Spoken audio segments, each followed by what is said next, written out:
الصلاة والسلام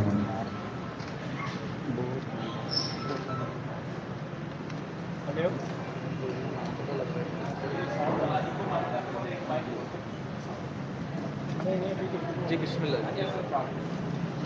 بسم اللہ الرحمن الرحیم. الحمدللہ رب العالمین والعاقبۃ للمتقین والصلاۃ والسلام علی سید الانبیاء والمرسلین.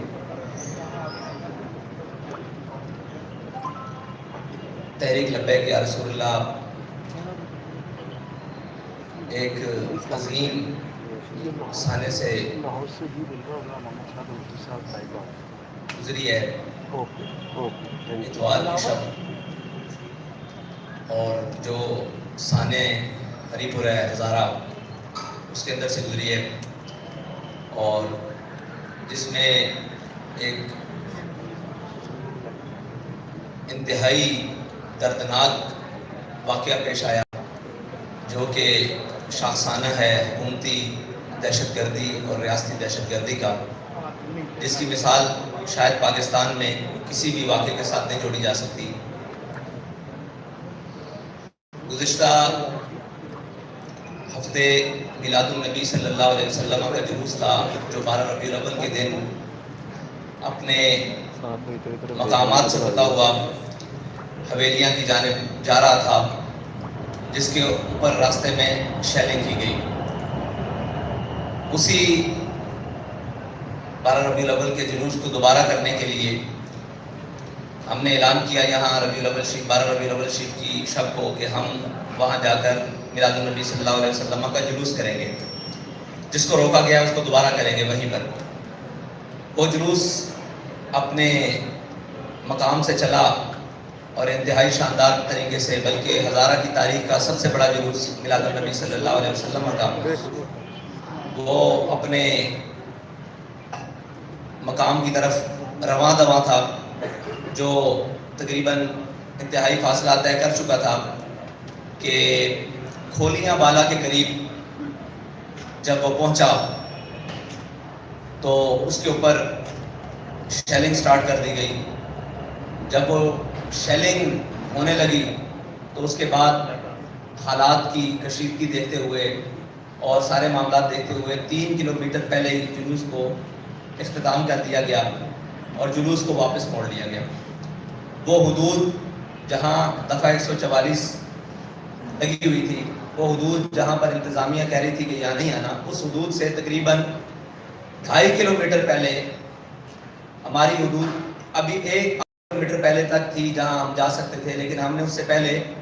اپنی ختم کر دی. لیکن بلا اشتعال شیلنگ کا سلسلہ جاری رہا اور اس کے بعد جلوس کو واپسی کی طرف موڑ دیا گیا. اور جب جلوس واپسی کی طرف موڑا تو اس کے اوپر پیچھے سے کارکنان کے اوپر، پورے جلوس کے اوپر گولیاں، شیلنگ اور انتہائی دردناک طریقے سے جتنے بھی کارکنان شہید ہوئے ان کو پیچھے سے گولیاں ماری گئی. کسی کو سر میں لگی، کسی کو کمر میں لگی اور آر پار، اور جتنے بھی زخمی ہوئے سب کو گولیاں پیچھے سے لگی. اور اگر کسی نے پیچھے مڑ کر دیکھا تو اس کو سامنے ماتھے پر، سینے پر گولی مار دی گئی، اور جو وہاں پر ہاتھ میں آیا اس کو پکڑ کر گولی مار دی گئی. یہ اتنا دردناک واقعہ ہے کہ اس کے لیے الفاظ بھی بیان نہیں ہو رہے کہ کیسے اس کو بیان کیا جائے. اور یہ کیا ہوا رات کے اندھیرے میں، مغرب تک کوئی چیز نہیں تھی، بالکل اپنے امن کے ساتھ نعرے لگاتے ہوئے ہر طریقے کے ساتھ تمام چیزیں ہوتے ہوئے جلوس اپنی منزل کی طرف تھا. اور مغرب کا وقت جیسے ہی گزرا اس کے بعد شیلنگ بھی سٹارٹ ہو گئی، لائٹس بھی آف کر دی گئی، دائیں بائیں کی جناب جتنی لائٹ تھی وہ بھی بجھا دی گئی، اور ایک اندھیرے میں رکھ کر اتنا شدید یہ سرائے سالے تک سلسلہ کیا گیا کہ کچھ سمجھ سے بالا تھا کہ آگے سے بھی آہو بکا کی آواز تھی، پیچھے سے بھی آواز تھی، اور ایک گولیوں کا سلسلہ تھا. نہ اپنے کی تمیز رہ رہی تھی نہ بیگانے کی، اور جناب گولیاں برسائی جا رہی تھی بارش کی طرح. تو اس سلسلے میں آج آپ سب کو بلایا گیا ہے کہ ہم آپ کو کچھ حقائق دکھا سکیں کہ یہ کیوں ہوا ہے اور کس نے کیا ہے، اور یہ واقعہ کیوں کر تحریک لبیک پاکستان کے اوپر پیش آیا ہے. اس کی پہلی وجہ تو ہے کہ مکمل تیاری تھی کہ تحریک لبیک پاکستان کو ایک فرقہ وارانہ فساد کے ذریعے پورے ملک میں اشتعال دلوایا جائے، اور پھر یہ اشتعال اٹھے اور اس سے جس کو بھی جو فائدہ مل سکتا ہے وہ لے اور اس کے بعد ملک کے اندر ایک ہنگاموں کی صورت برپا ہو جائے. پہلی اس کی وجہ تو ہمارے سامنے یہ ہے. اور دوسری بات یہ ہے کہ فرقہ وارانہ فساد یا کوئی بھی نسلی اور قومی فساد ہو، اس کے اوپر تحریک لبیک پاکستان بالکل بھی یقین نہیں رکھتی، اور آج تک تحریک لبیک پاکستان کسی بھی فرقہ وارانہ فساد کے اندر نہ کبھی ملوث ہوئی ہے، نہ کبھی اس کا ذہن ہے. کیونکہ جو ہمارا نظریہ ہے، جو ہمیں ہمارے قائد نے نظریہ دیا ہے، اس سے کسی مسلمان کو اختلاف نہیں ہے اور کسی بھی کلمہ گو انسان کو اختلاف نہیں ہے. تو یہ جان بوجھ کر ایک بہت بڑی سازش تھی جس کے تحت تحریک لبیک پاکستان کو اس کے اندر دھکیلنے کی کوشش کی گئی. اور دوسری بات یہ ہے کہ حالیہ دورے جو ہمارے ملک کے ذمہ داران بیرون ملک کر کے آئے ہیں، وہ کیا یہ معاہدے کر کے آئے ہیں کہ اب ان لوگوں کو جان سے مارنا ہے، اور جب یہ اشتعال میں آ جائے اور ان کو پھر یہ پورے ملک میں فساد اور جناب ایک احتجاج کی فضا بلند ہو اور ایک دوسرے کو مارا جائے، اور اس کے بعد ایک بڑا احتجاج پورے ملک میں برپا ہو، اور اس کے بعد تحریک لبیک پاکستان کو کالعدم کیا جائے. یہ اس کی طرف پرسوں رات کا ایک قدم تھا جس کو تحریک لبیک پاکستان کی قیادت نے بڑی بخوبی طریقے سے بھانپ کر اپنے کارکنوں کو اس دلدل سے نکال کر اور بحفاظت گھروں تک پہنچانے کی کوشش کی. لیکن وہ کوشش ناکام کرنے کے لیے بھی ان کے اوپر گولیاں برسائیں گی. یہ ایک اتنی بڑی سازش ہے کہ اگر اس سے بے نقاب کیا جائے تو پتہ لگ جائے گا کہ پاکستان کا دشمن کون ہے اور پاکستان کو غیر متزلزل کون کرنا چاہتا ہے. اور ایک وہ جماعت جس کا ان چیزوں سے تعلق ہی کوئی نہیں، اس کو اس کی طرف دھکیلنا کون چاہتا ہے، اور بلا وجہ ان کے کارکنان کو شہید کروا کر کون چاہتا ہے کہ اس ملک کے اندر اشتعال پیدا ہو اور اس ملک کے اندر ایک افراتفری پیدا ہو اور اس ملک کو دوبارہ اس کی طرف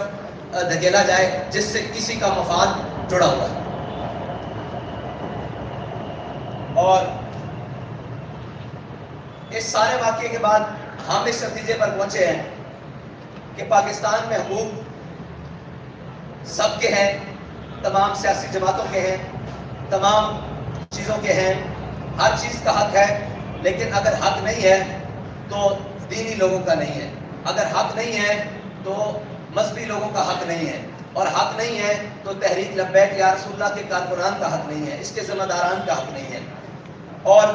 کوئی حافظ قرآن ہے تو اس کا حق نہیں ہے، کوئی عالم دین ہے تو اس کا حق نہیں ہے، کوئی بینک افسر ہے یا کسی بھی شعبہ ہے فکر سے وکیل ہے، جج ہے، تاجر ہے، کسی بھی طبقہ ہے فکر سے تعلق رکھتا ہے، اگر وہ تحریک لبیک پاکستان سے جڑا ہوا ہے تو اس کا کوئی حق نہیں ہے. وہ ان کے نزدیک بالکل بھی انسان نہیں ہے. اور یہ حلیہ جس پہ ہم آپ کے سامنے بیٹھے ہوئے ہیں، داڑھی اور پگڑے کے حلیے میں، یہ حلیہ جس کا دل چاہے، جس وقت دل چاہے، جہاں دل چاہے، اس حلیے والوں کو جتنا خون بہانا چاہے وہ بہا دے، رات کے اندھیرے میں چاہے، دن کی روشنی میں چاہے وہ بہا دے. اور جہاں دل چاہے گولیاں برسا دے، جہاں دل چاہے شہد برسا دے، جہاں دل چاہے اٹھا کر جیلوں میں بند کر دے، جہاں دل چاہے دہشت گردی کے مقدموں میں بند کر دیا جائے، جب دل چاہے فور شیڈول میں ڈال کر ان کو پابند سلاسل کر دیا جائے. اور جناب اس سوچ اور اس فکر کے رکھنے والوں کو یہ سوچنا ہوگا، اور ان کے خلاف جو سازش کر رہے ہیں ان کو یہ سوچنا ہوگا کہ ہم ملک کو کس طرف لے کر جا رہے ہیں، اور یہ جو کچھ ہو رہا ہے یہ چاہت کس کی ہے، یہ کس کا ایجنڈا ہے کہ وہ ہمیں اس سطح پر لے کر جانا چاہتا ہے، اور ہمارے خون کو اتنا ارزاں سمجھ کر دن بدن پایا جا رہا ہے اور اس کی قیمت بھی نہیں. یعنی یہاں شہداء کے جنازے ہوں، کسی کو دکھانے کی اجازت نہیں. سچی بات یہ ہے، یہاں شہیدوں کی گنتی کسی کو بتانے کی اجازت نہیں. جہاں زخمی ابھی بھی پڑے ہوئے ہیں اسپتالوں میں، کسی کو ان کو جا کر دیکھنے کی اجازت نہیں. اور پوسٹ مارٹم کے لیے 48 گھنٹے ہو گئے ہیں. تمام جگہ پر ہم باڈیز لے کر تمام سرکاری اسپتالوں میں، مجسٹریٹ کی عدالتوں میں پھر رہے ہیں کہ ہمیں کورٹ آرڈر دیں تاکہ ہم ان کا پوسٹ مارٹم کروا سکیں. وہ کورٹ آرڈر نہیں دیے جا رہے. وکلاء صبح سے لے کر شام تک کچہریوں میں بیٹھے ہوئے ہیں، کوئی سننے کے لیے تیار نہیں ہے کہ یہ ہوا کیا ہے اور یہ ظلم آپ کے ساتھ کس نے کیا ہے، کیوں ہو رہا ہے. اور اس کے بعد ہمارے الٹا سب سے بڑی بات یہ ہے کہ الٹا جن کو شہید کیا گیا ہے ان کے اوپر ایف آئی آر درج کرنی شروع کر دی ہے. مطلب اس کا تو جواز، اگر ہم وہاں دھرنا دے کر بیٹھتے ہیں ہم اپنی حدود سے تجاوز کرتے ہیں، یا ہماری جو ریڈ لائن کیا انہوں نے کہا یہاں دفعہ 144 ہے یہاں آپ نہیں آ سکتے، ہم وہاں جاتے تو کوئی سمجھ آتی؟ جلوس اپنے اختتام کر کے واپس جا رہا ہے تو اس پر گولیاں کس نے برسائی ہیں اور کیوں برسائی ہیں اور کس وجہ سے برسائی ہیں؟ یہ اتنا بڑا سوال ہے ملک کے تمام اداروں سے، ملک کے آرمی چیف سے، ملک کے چیف جسٹس سے اور جناب chief justice of high court سے، ملک کے وہ تمام وزیر اعظم سے، وزیر اعلیٰ سے، وزیر داخلہ سے، وزیر خارجہ سے، تمام ملک کے تمام بڑے مطلب کلیدی عہدوں کے اندر، اور یہاں پر اس روٹ کے اوپر سگنلز بند کر دیے گئے، اس روٹ کے اوپر جب گولیاں برسی اس ہمارے جلوس کی وجہ سے رکا ہے، ٹریفک بھی چلتی رہی ہے اور لوگ بھی آتے جاتے رہے ہیں، لیکن اس سے پہلے، اس واقعے سے پہلے کرنے کے کس نے آگے سے جا کر ٹرکوں کو راستہ بند کر دیا اور تحریک لبیک یا رسول اللہ کے جلدی نکلنے کا راستہ بھی روکے رکھا، جس کو 3.5 گھنٹوں بعد کارکنان نے پورا زور لگا کر ان گاڑیوں کو روڈ سے ہٹا کر اپنا راستہ واپسی کا صاف کیا، جانے کا نہیں۔ یہ ایک اتنے بڑے سوالات ہیں جس کا جواب اس ملک کے تمام ذمہ داروں کو دینا پڑے گا، ورنہ یہ بدماشی کہ جناب جس کا جب دل چاہے وہ مار دے اور جس کو مار دے کوئی تمیز کیے بغیر، یہ دنیا میں بہت دیکھیں۔ سب سے بڑی بات کہ ٹارگٹ کے لیے کر کے مارا گیا ہے، لوگ پیچھے سے جا رہے ہیں، آپ دیکھیں ہمارے شہداء کو کہ ان کے سروں میں فائر لگے ہوئے ہیں، اور فائر پسٹل سے، دیسی ساختہ پسٹل سے 30 بور کے فائر ہمارے کارکنوں کے سروں میں لگے ہوئے ہیں، اور بڑی گنوں کے بھی فائر ہیں، وہ آر پار ہو چکے ہیں جسموں کے اندر سے، اور ٹارگٹ کر کر کے ایک ایک کو ٹارگٹ کر کر کے وہاں فائر مارے گئے ہیں۔ تو یہ ٹارگٹ کلنگ کے سلسلے کی طرح، بالکل اس طرح جس طرح ٹارگٹ کلرز کسی کو ٹارگٹ کر کے مارتے ہیں، اس طرح کارکنان کا وہاں خون پایا گیا اور ان کو شہید کیا گیا، ان کو زخمی کیا گیا، ان کی حالوں پہ حال نہیں کیا گیا، اور سب کو پیچھے سے گولیاں ماری گئی۔ یہ تھی جی ہمارے اس سانے کی رویداد، اور کھولیاں بالا یہ وہ جگہ ہے اور جہاں تک ہمارا تحریک لبیک پاکستان کا جلوس پہنچا۔ اور ایک بہت بڑی سازش حویلیاں میں، حویلیاں تو بھائی اس سے 3 کلومیٹر ہے، حویلیاں کی تو حدود بھی نہیں شروع ہوتی، ایبٹ آباد بھی وہاں سے، ایبٹ آباد ضلع کی حدود وہاں سے شروع نہیں ہوتی جہاں تک ہم گئے ہیں، وہ بھی آگے پل کراس کریں تو آگے جاتا ہے، تو ہم تو پل کے پہلے دعا کر کے واپس آ چکے ہیں۔ تو یہ سازش کی جا رہی ہے جی حویلیاں وہاں پہ فرقہ وارانہ تھا، بھائی ہم وہاں گئے ہی نہیں، وہاں پر دفعہ 144 ہے ہی نہیں، وہاں پر کوئی مسئلہ ہے ہی نہیں، ہم تو پہلے اپنا جلوس ختم کر کے واپس ہو رہے ہیں، اور جلوس ختم کرنے سے پہلے ہی انہوں نے شیلنگ سٹارٹ کر دی اور آوازیں آنے لگ پڑی۔ ہمارے پاس وہ ویڈیوز بھی ہیں، وہ لوگ چلائیں گے کہ جب آپ اعلان کر رہے ہیں کہ ہم واپس جا رہے ہیں اور ہم نے ختم کر دیا واپس چلو، یہ شاہ صاحب بھی اعلان کر رہے ہیں، میرا بھی اعلان موجود ہے ذمہ داران کا، اس کے اندر فائرنگ کی آواز باقاعدہ سنی جا سکتی ہے کہ اس وقت فائر کھول دیا گیا کہ آپ آگے کیوں نہیں آ رہے، آپ اس جگہ پر کیوں نہیں جا رہے جہاں پر فساد ہے، آپ یہاں سے واپس کیوں جا رہے ہیں۔ تو ہمارا جلوس زیادہ کلومیٹر بنتا ہے، 4 کلومیٹر، لیکن ہم احتیاطاً کہہ رہے ہیں کہ 3 کلومیٹر کنفرم ہم وہاں سے اپنے مقام سے جہاں پر بھی وہ جلوس کا مسئلہ تھا، حویلیاں بازار اس سے بھی آگے جاتا ہے جہاں کا معاہدہ ہوا ہے، حویلیاں بازار مین جی ٹی روڈ سے اس سے بھی اندر ہے، لیکن مین حویلیاں بازار جہاں سے حویلیاں شروع ہوتا ہے وہاں سے بھی 3 کلومیٹر پہلے ہم نے جلوس ختم کیا، اور یہ ایک بہت بڑا سانحہ گزرا ہے، اور جان بوجھ کر تحریک لبیک پاکستان کو اس آگ میں دھکیلنے کی کوشش کی گئی ہے، لیکن انشاءاللہ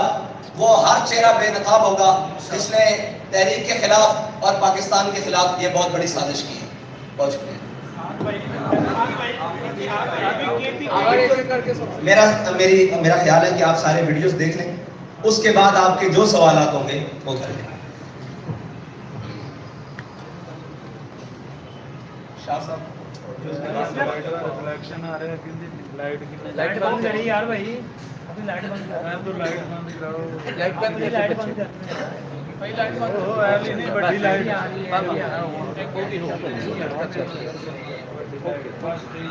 ٹھیک ہے۔ اور اگر کسی نے پیچھے مڑ کر دیکھا تو اس کو سامنے ماتھے پر، سینے پر گولی مار دی گئی، اور جو وہاں پر ہاتھ میں آیا اس کو پکڑ کر گولی مار دی گئی۔ یہ اتنا دردناک واقعہ ہے کہ اس کے لیے الفاظ بھی بیان نہیں ہو رہے کہ کیسے اس کو بیان کیا جائے، اور یہ کیا ہوا رات کے اندھیرے میں، مغرب تک کوئی چیز نہیں تھی، بالکل اپنے امن کے ساتھ نعرے لگاتے ہوئے ہر طریقے کے ساتھ تمام چیزیں ہوتے ہوئے جلوس اپنی منزل کی طرف تھا،